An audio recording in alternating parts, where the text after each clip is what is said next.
Assalamualaikum warahmatullahi wabarakatuh. Selamat datang adik-adik. Hari ini kita ketemu lagi di pembelajaran geografi ya. Nah, untuk materi kali ini kita nanti akan belajar mengenai penginderaan jauh ya.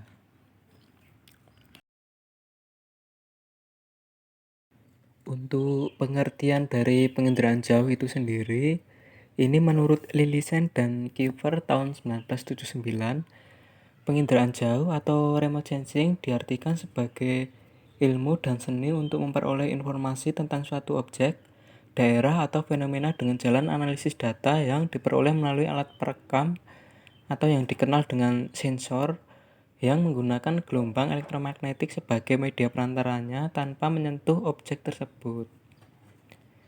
Kemudian dalam pengertian lain menurut Avery tahun 1985, penginderaan jauh atau inderaja merupakan upaya untuk memperoleh, menunjukkan atau mengidentifikasi dan menganalisis objek dengan sensor pada posisi pengamatan daerah kajian. Nah, dari beberapa definisi di atas, maka kita dapat menyimpulkan bahwa penginderaan jauh ini adalah suatu teknik dan seni untuk memperoleh informasi objek dari jarak jauh tanpa kontak langsung dengan objek, gejala, atau daerah yang akan dikaji dengan menggunakan sensor.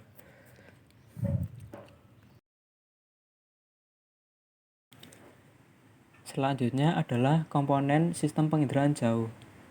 Sistem penginderaan jauh ini sendiri memiliki beberapa komponen yang perlu diperhatikan, yaitu yang pertama adalah sumber energi, kemudian atmosfer, interaksi antara tenaga dan objek, wahana, sensor, perolehan data, dan penggunaan data. Nah, untuk cara kerja atau prinsip dari sistem penginderaan jauh itu sendiri dapat dilihat di gambar ya, bahwa sinar matahari atau sumber energi ini mengenai objek di permukaan bumi, kemudian diserap dan dipantulkan sehingga sensor akan menangkap gelombang elektromagnetik dari pantulan objek di permukaan bumi. Nah, sensor ini itu dipasang di suatu wahana seperti satelit, pesawat, atau drone ya. Nah, sensor tersebut merekam hasil pantulan gelombang elektromagnetik yang selanjutnya akan dilakukan pengolahan data atau interpretasi.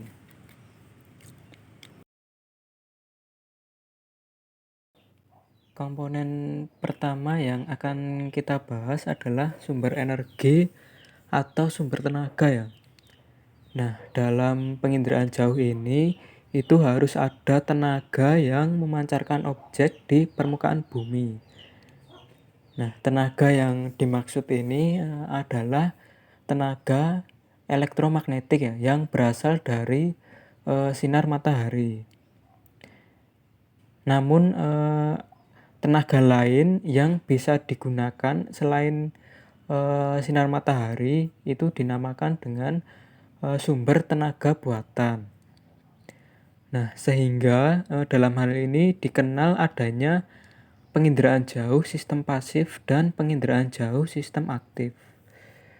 Nah, untuk penginderaan jauh sistem aktif ini tenaga yang menghubungkan perekam dengan objek di bumi ini menggunakan tenaga alamiah, yaitu sinar matahari, dengan memanfaatkan tenaga pantulan, sehingga perekamannya itu hanya bisa dilakukan pada siang hari dengan kondisi cuaca yang cerah ya. Nah, kemudian penginderaan jauh sistem aktif. Nah, untuk penginderaan jauh sistem aktif ini perekamannya itu dilakukan dengan tenaga buatan ya, atau dengan tenaga pancaran. Sehingga memungkinkan perekamannya itu dapat dilakukan pada malam hari maupun di siang dengan berbagai segala cuaca ya.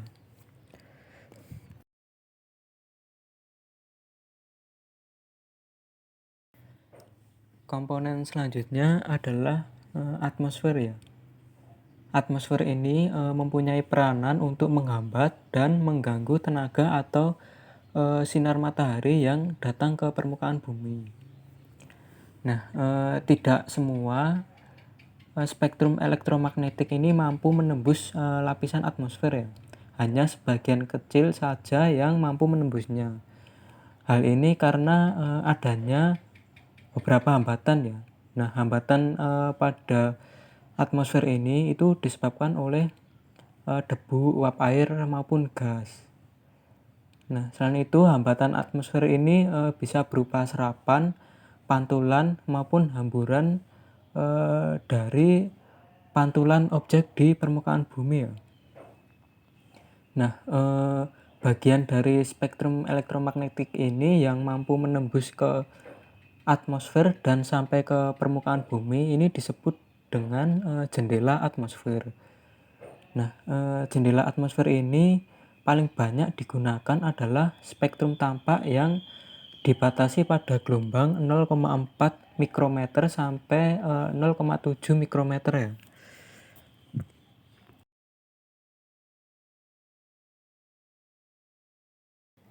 Komponen selanjutnya adalah interaksi antara tenaga dengan objek yang ada di permukaan bumi. Nah, setiap objek di permukaan bumi ini mempunyai sifat tertentu dalam memantulkan atau memancarkan tenaga ke sensor ya. Nah, jadi sensor ini adalah alat untuk menerima hasil pantulan dari objek di permukaan bumi. Nah, objek yang banyak memantulkan atau memancarkan tenaga itu akan tampak lebih cerah, sedangkan objek yang pantulan atau pancarannya sedikit itu akan tampak lebih gelap.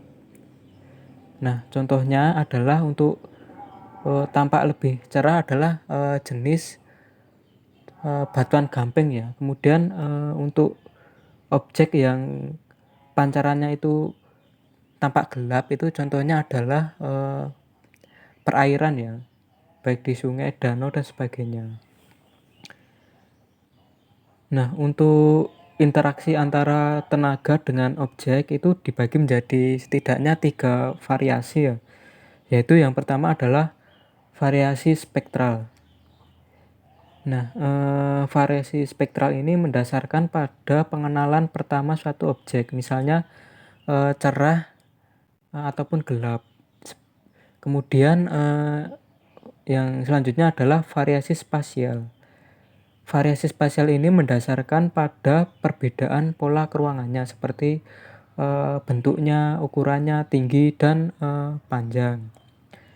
Kemudian yang ketiga adalah variasi temporal. Variasi temporal ini mendasarkan pada perbedaan waktu perekaman dan umur objek ya.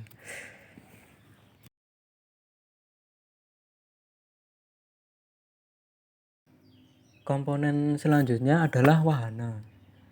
Wahana ini merupakan kendaraan yang berfungsi untuk meletakkan sensor saat dilakukan proses perekaman ya. Nah, wahana yang digunakan dalam penginderaan jauh ini diantaranya adalah balon udara, pesawat terbang, maupun satelit ya. Nah, setiap jenis kendaraan atau wahana ini memiliki kerincian objek yang berbeda. Sebagai contoh, pesawat terbang itu memiliki kerincian objek yang dapat terus ditingkatkan karena pesawat dapat terbang pada ketinggian yang berbeda. Namun pada satelit ini memiliki kerincian objek yang tergantung pada piksel ya, karena dalam wahana satelit ini ketinggian wahana sudah ditentukan. Nah, untuk wahana di penginderaan jauh ini itu diklasifikasikan menjadi 3 kelompok, yaitu yang pertama adalah pesawat terbang rendah sampai medium ya. Nah, pada klasifikasi ini itu wahana berada di ketinggian antara 100 meter sampai 9.000 meter dari permukaan bumi. Nah, untuk citra yang dihasilkan itu biasanya citra foto atau foto udara ya. Nah, kemudian yang kedua adalah pesawat terbang tinggi. Nah, untuk pesawat terbang tinggi ini ketinggian yang dicapai sekitar 18.000 meter dari permukaan bumi. Kemudian citra yang dihasilkan yaitu foto udara dan multispektral ya. Nah, kemudian yang ketiga adalah satelit. Nah, satelit ini ketinggiannya itu antara 400 km sampai 900 km dari permukaan bumi.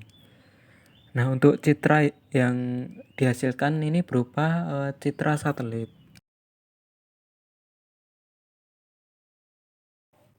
Komponen selanjutnya adalah sensor ya.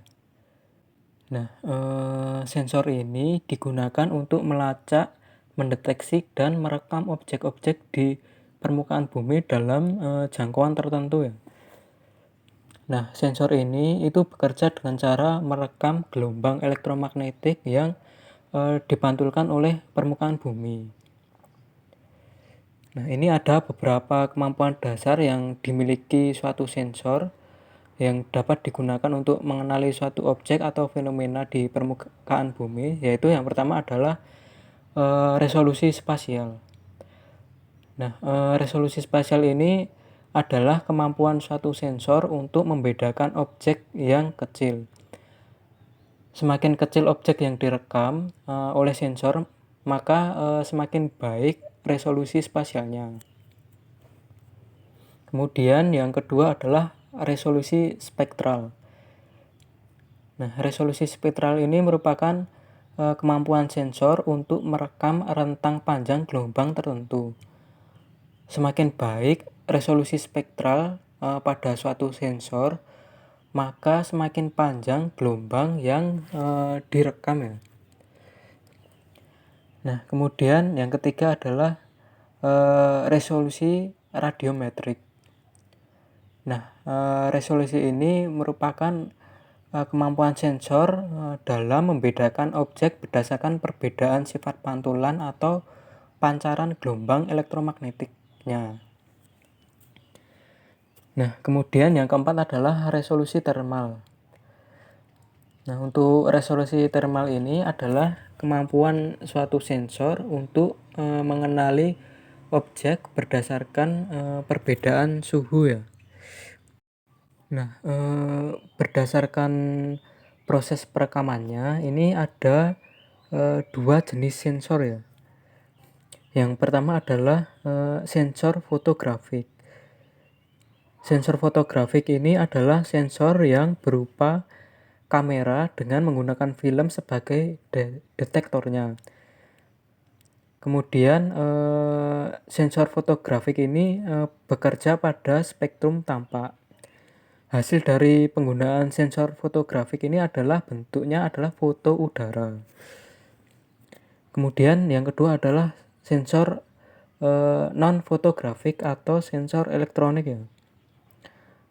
Nah, untuk sensor ini itu menggunakan tenaga elektrik dalam bentuk sinyal elektrik yang beroperasi pada spektrum yang lebih luas ya. Yaitu dari sinar X sampai gelombang radio dengan pita magnetik sebagai detektornya. Nah, untuk keluaran dari penggunaan sensor non fotografik atau sensor elektrik ini adalah dalam bentuk citra ya.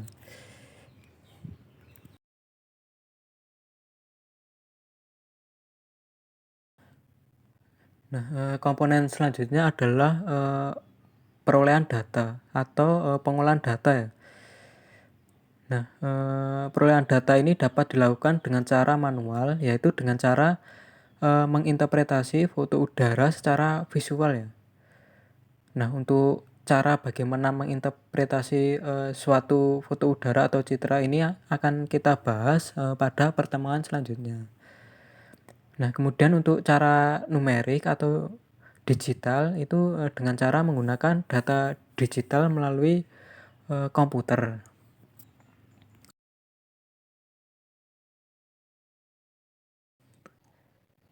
Komponen yang terakhir adalah pengguna data. Nah, untuk pengguna data ini adalah orang atau lembaga yang memakai data penginderaan jauh. Nah, data penginderaan jauh ini dapat dimanfaatkan ya dalam berbagai bidang kehidupan. Nah, untuk tingkat keberhasilan dari penerapan sistem penginderaan jauh ini ditentukan oleh pengguna data itu sendiri. Nah, kemampuan pengguna data dalam menerapkan hasil penginderaan jauh ini salah satunya dipengaruhi oleh pengetahuan yang mendalam tentang disiplin ilmu ya.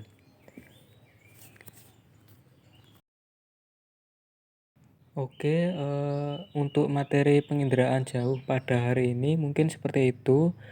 Apabila ada pertanyaan, silahkan untuk disampaikan ya. Nah, kemudian jangan lupa untuk mengerjakan soal latihan yang sudah saya buat. Dan untuk pertemuan minggu depan, kita akan belajar mengenai jenis citra pada penginderaan jauh ya. Nah, oke adik-adik, cukup sekian. Terima kasih. Wassalamualaikum warahmatullahi wabarakatuh.